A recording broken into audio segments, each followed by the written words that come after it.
Neil Anderson wants to change his life. He can barely survive on the slave wages he's forced to earn for his hard work, and finds himself at severe odds with the difficult conditions of day-to-day life in his country.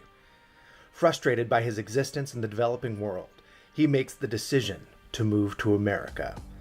It's a difficult and arduous journey, filled with frustration and anxiety.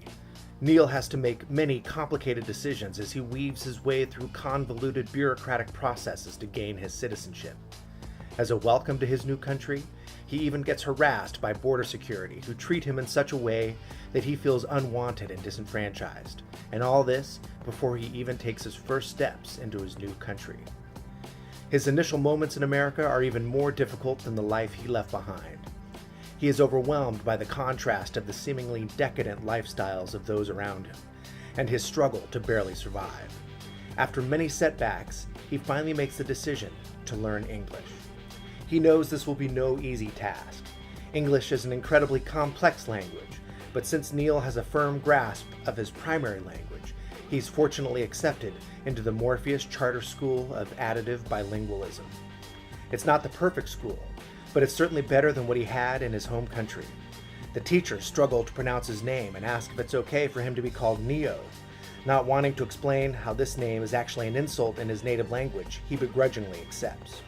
Neil, now Neo, begins his learning of English.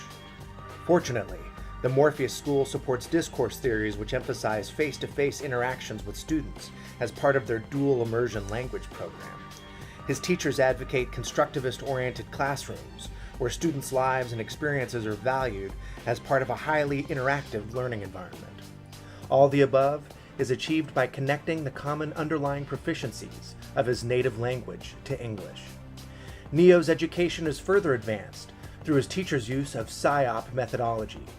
Through well-thought-out lesson plans and strategies, his teachers engage Neo in the hopes of helping him make knowledge links to his personal life and cultural understandings.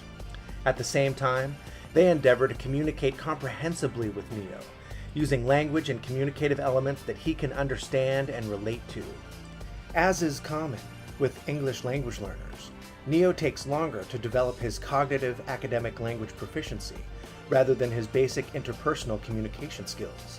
These develop more quickly as Neo has opportunities for many peer-to-peer interactions in his classrooms, continually expanding his zone of proximal development.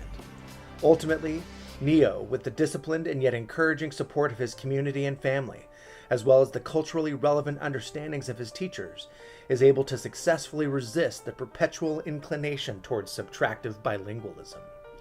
His teachers celebrate with Neil, as he is able to effectively participate in the American economy, and so make his contributions to the lives of those around him. Eventually, Neo realizes that moving to America was the best decision he ever made.